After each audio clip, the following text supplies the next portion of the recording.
ça m'est déjà arrivé. Je suis d'origine portugaise et quand je vais au Portugal, souvent je parle français parce que j'aime pas parler portugais et on me regarde parce que je parle français. Quand je vais dans les marchés, ma mère me demande de parler portugais car si on est anglais, français ou même espagnol, pour eux, ils disent c'est des touristes, on peut les avoir quoi. Dans d'autres pays, notamment des pays anglo-saxons, il y a plus une ouverture d'esprit au niveau de la différence. Donc vous êtes-vous déjà sentie étrangère? Moi oui, en France. Je suis fière de mon pays, mais malheureusement, quand je vois comment on traite les soi-disant étrangers, oui, je me sens pas à mon aise dans ce pays malheureusement. Une des premières fois où je me suis sentie étrangère, ça a changé ma vie, ma vision de la vie. Pendant des années, je suis jamais allée à l'étranger ou été en contact avec des étrangers, d'autres cultures, etc. Donc j'étais vraiment dans mon petit monde, tranquille, avec mes habitudes, ma famille. Et puis j'ai eu l'occasion de rencontrer des étrangers ou d'aller moi-même à l'étranger et de me retrouver moi-même étrangère, c'est-à-dire confrontée à notre culture, à d'autres habitudes, à d'autres normes. Je me suis rendu compte à quel point en fait c'est pas évident d'être étranger et à quel point nous, personnes locales, on a un rôle à jouer pour faire en sorte que les étrangers soient accueillis le mieux possible, qu'ils se sentent à la maison le mieux possible. En fait, quand on est étranger, on est un peu seul au début, parce que toutes les normes, toutes les références sont différentes, on ne sait pas comment faire. Et c'est à ce moment-là qu'on a le besoin des gens locaux pour nous accueillir et s'occuper de nous, quoi. Et le jour où j'ai compris ça, ma vie a changé. Dans le sens où dès que j'ai su qu'il y avait des gens qui étaient nouveaux quelque part, qui ne sont pas forcément étrangers, qui viennent d'une ville d'à côté ou des choses comme ça, j'ai eu d'autant plus envie en fait, de les accueillir, de faire en sorte qu'ils soient bien intégrés, qu'ils comprennent ce qu'on fait nous et de savoir qu'est-ce qu'ils font eux. Ma vie est plus riche en fait, j'arrête pas d'apprendre.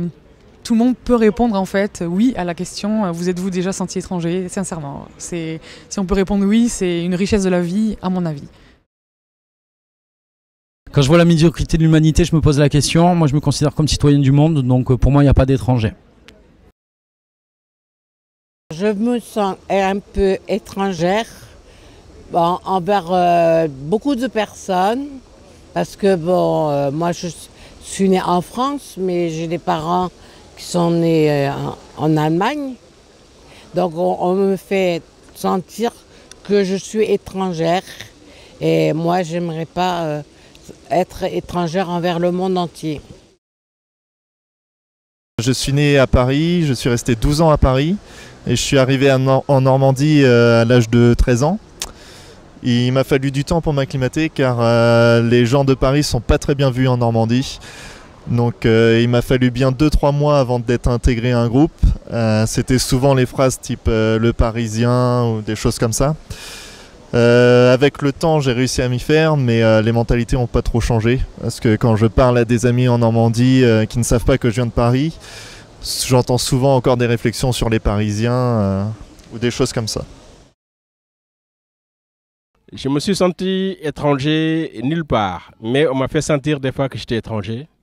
Donc ce contre quoi je suis contre.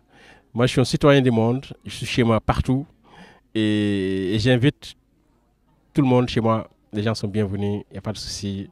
Que ce soit ici en France, en Afrique, je suis chez moi. Aujourd'hui, en France, des fois, je me sens étrangère. Je me sens étrangère par rapport aux propos que j'entends, par rapport à un discours politique qui est ignoble. Et donc, moi, je suis pour l'accueil des réfugiés, des gens qui fuient la misère, la famine, les guerres, les bombes. Et on ne peut pas imaginer un monde comme ça. Donc, il faut s'unir et tous ceux qui partagent nos idées d'humanisme et d'accueil de l'autre, il faut qu'on continue parce que c'est ce monde-là qu'il faut construire pour les enfants et pour l'avenir. Je me sens étranger parce que il y a les gens que je dis bonjour, ils ne me répondent pas. Il y a les gens qui sont racistes avec moi, qui me parlent, qui me montrent que je ne suis pas chez moi. Voilà. Vous êtes-vous déjà senti étranger? Je me sens tous les jours étranger. Parce que je me paye ma propre tête. J'aime me payer des fois la tête des autres, mais je me paye déjà la mienne. Je me paye le luxe de me payer ma tête.